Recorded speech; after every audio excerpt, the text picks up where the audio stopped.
when I was preparing for our interview, I was thinking of some of my clients, and I want to bring some cases because I'm sure like it's not just my client, probably many women who are listening. So one of my clients says, you know, I've been trying to lose weight for 25 years, whatever, right? Like I've tried this diet and that diet, and I just don't trust that I can do this anymore. You know, like I don't believe that this is ever gonna happen. Yeah. But I still want to, right? Like I still want to lose weight. Yeah. Okay. So this is what your client is saying to you? Yes. Yeah. Okay. Well, I would just use tapping with that. And what I would do is I would have her say these limiting beliefs out loud, because that's what it is. This is a really good example for everybody listening. She's had negative events and experiences that have caused her to form a set of beliefs that are giving her an emotional response. And so this is the thing that tapping works so well for, which is when you zero in on those beliefs, or when you have her say out loud what it is that she's feeling, she can start to release those beliefs. And then you can start to install new ones. Like maybe it is possible. Maybe there's something brand new out there that I've never tried before that's going to work like instantly the second I do it. Maybe it is possible for me to lose whatever the weight is, right? So, but she has evidence right now. She has evidence of why this won't work. And what she'll be doing is she'll be looking at this from a lens of trying to find how it's not going to work versus being excited about the possibilities of it working. So that's definitely just an emotional experience that she's having. And I would, have her do some, I don't know if you're trained in it, or, have her just write out the sentences that she says. It's pretty easy. You basically just say out loud all the things that you're feeling emotionally and focus on the emotion. So hers would probably be like overwhelm or shame or fear, something like that. So you kind of want to go with zero in on what the strongest emotions are and then work backwards. Awesome. So for any of you you've lost your confidence that you can lose weight, or really any other thing that you wanted in your life, find love or money, I think this is a great thing. It's like to remember that, wait, it's not true. It's just a belief system that you've learned throughout the years. And you can use EFT, or you can work with a coach, whatever your, preferred way of doing it, to release that belief. But I think the key here is to remember that it's not true.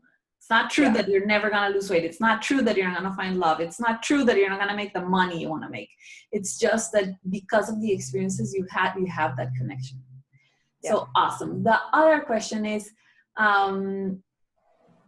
like people, and I hear this often, like, oh, I do want to lose weight, but I can't find the motivation to even get me started. Like, it's like this, when you have this, like, oh, one day, this is something that I want to do. And sometimes when I put on my jeans and they feel tight, like I get really frustrated, but still, like, I can't find really the motivation to, like, get me going.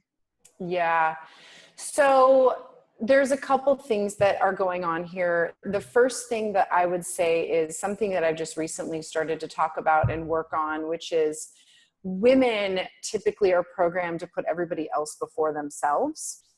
And so can't find the motivation for me means that they're in overwhelm and they're putting their life, everybody else's life, before their own.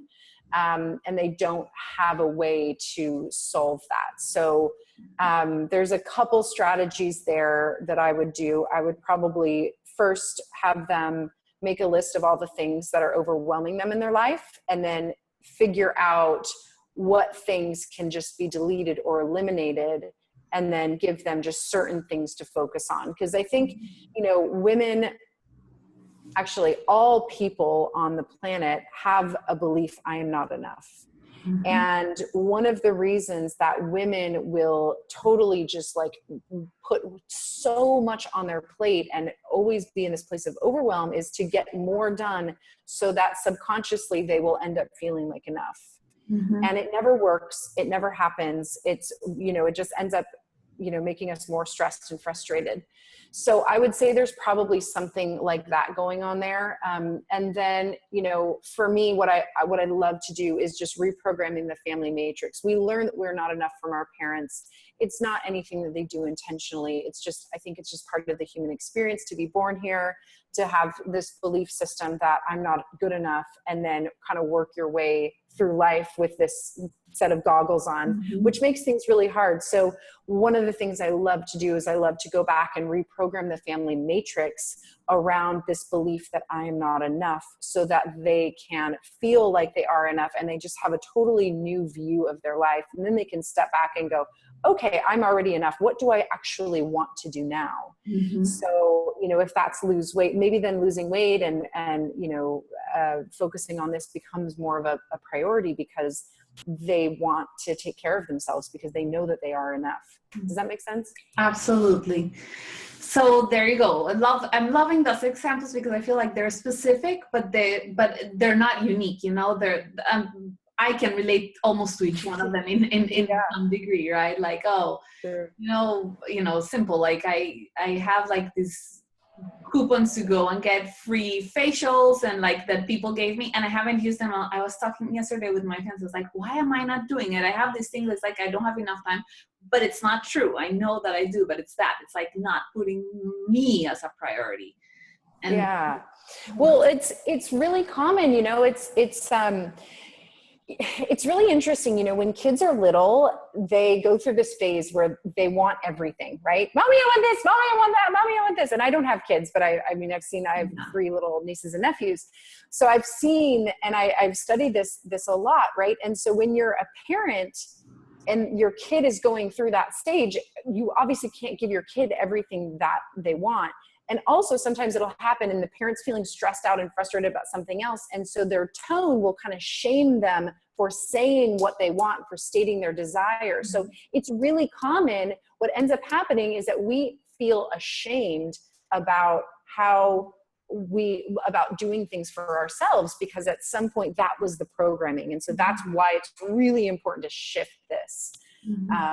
So that it doesn't feel icky or gross to put yourself first. And that you putting yourself first and filling up your own cup just helps you fill up others even better and even more. So, but yeah, I mean, it does come down to you having to put yourself first, which is really hard for most women.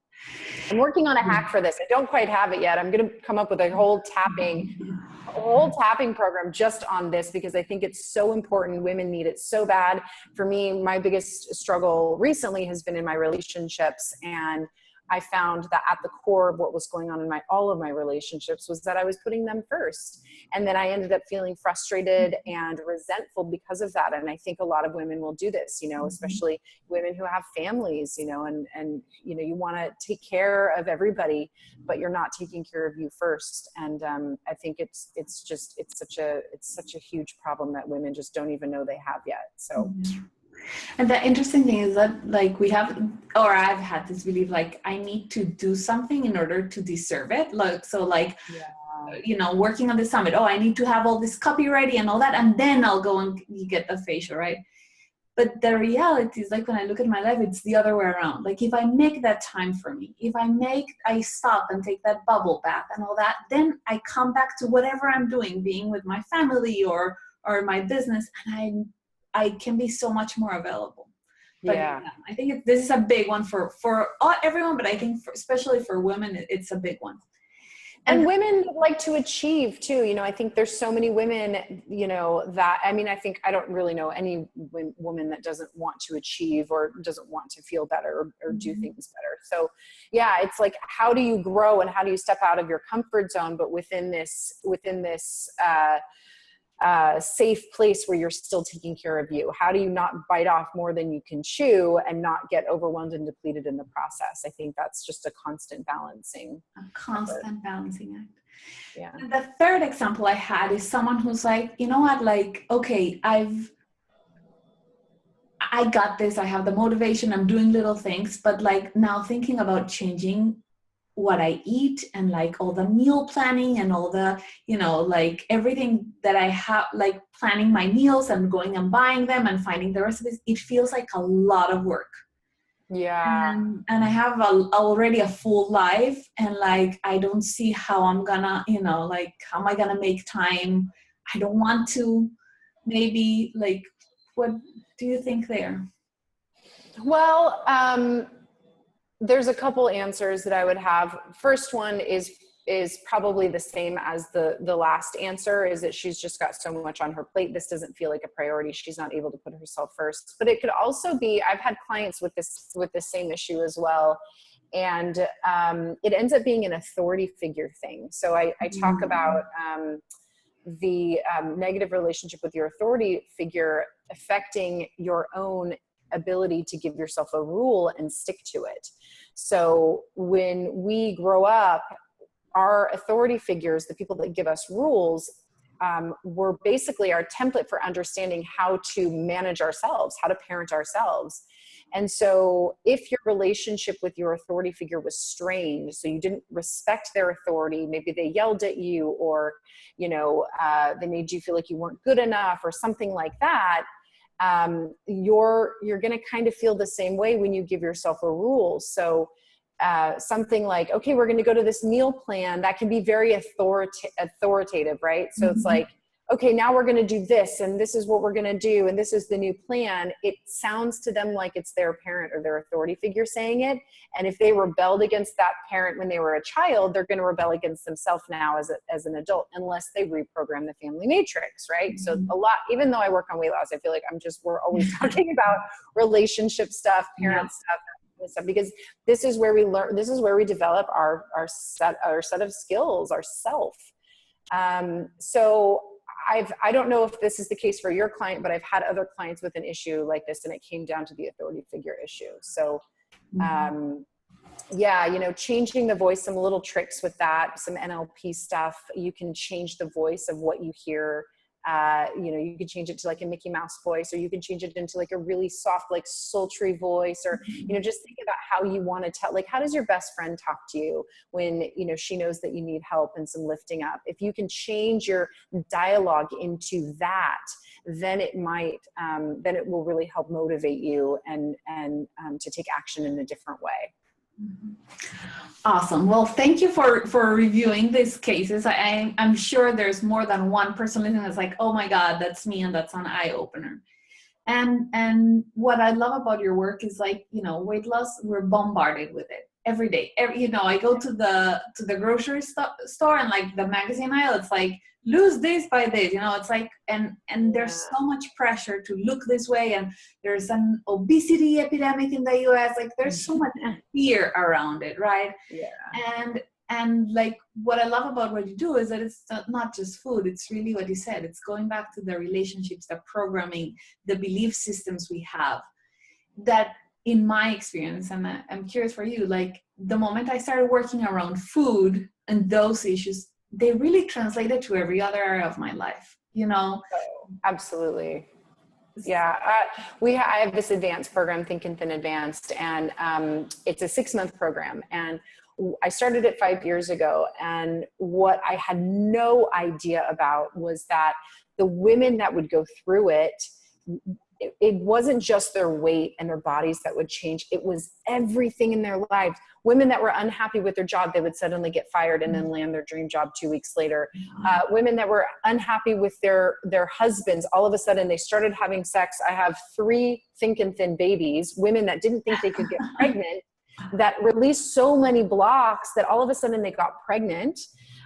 Which was they wanted, money, women getting checks in the mail. I had a girl that said, I was really struggling financially, and I got a $20,000 check in the mail. Wow.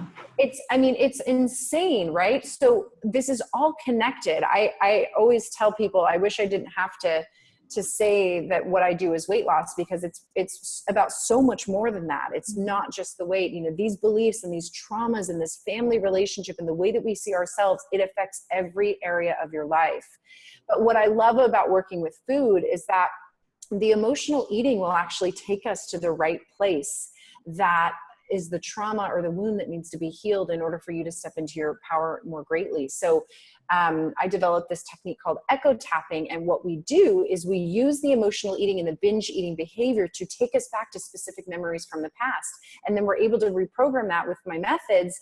And then all of a sudden they don't have that problem anymore. So and then everything else in their life gets better. So I look at emotional eating and food addiction as a blessing, because it's there as a sign showing you what needs to be changed in your life in order for you to really grow into your highest and best version of you. And that's, I think, what everybody's here doing, right? That's why people are listening and watching this. It's what I work on every day, is just how can I be the best version of me in this body, in this life? So I think it's absolutely incredible, food and weight issues, how it's just connected with everything. And I think it's such a blessing that the food will show us where the problems are. I love it. Many years ago that I was like in a, retreat about our relationship to food and all that. And I was asking the coach, I was like, oh, but like, I want to do something else. And the coach, she told me, like, you know what, if this is your thing, if this is what you're struggling with in your life, then this is the door to all those other things that you want. Absolutely. So I meet a lot of my clients. They're like, oh, it's the relationships, right? Or it's the money, or finding really what they're passionate about in their career. We all have something that it's like our door. But instead of trying to go to other things, if we go into that place where we struggle, for me has been food and my relationship to my body, that has definitely like healed every, like you said, every other area. Yeah. So there you go. If that is your, your trigger point, the part that you're struggling with, like dive into it and understand that that you're seeing just the surface in your weight, but that there's all these other things that when you work through them, they're going to impact every other aspect of your life. Yeah. So Brittany, before we end, is there any other thing that you want to share with our audience? I think just, educating yourself, really learning about tools and methods to help these processes, learn about EFT, watch my YouTube videos, learn about how to use this in your life, learn how to take control of your emotional state. I think women more than men are wired emotionally, and especially women that are drawn to food are wired emotionally. And a lot of that goes back to early childhood traumas. So I think if you can start releasing and working through those things, even if you've been to therapy for, a million years, it's not going to give you the benefits that these techniques and these tools give you. So not to say that you're going to have to be digging and looking and working on yourself for your whole life, because, you don't, but there's a real value and a real benefit in diving into something and really doing a lot of healing work. And, just feeling a million times better after that. So yeah, educate yourself. Awesome. Well, Thank you, Brittany, for being with us today and sharing all this information, and for your gift. I think the quiz is amazing. It's an entry point. It's full of rich information and actionable information that you can start applying. So thank you for being with us today. You're welcome. Thank you. It's great to be here. This was fun. Great. And to all of you, thank you for watching, and I'll see you in the next interview. Bye.